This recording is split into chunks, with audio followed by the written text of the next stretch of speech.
காதலுக்கு எப்போதும் வார்த்தை மட்டும் போதாது. கண்ணே உந்தன் எண்ணம் என்ன?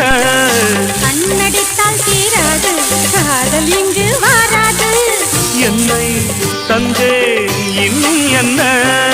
பெண்மை என்றால் வீரனுக்கு மாலை தந்துவிடும், வீரமுள்ள கைகளுக்கு சேலை தந்துவிடும்.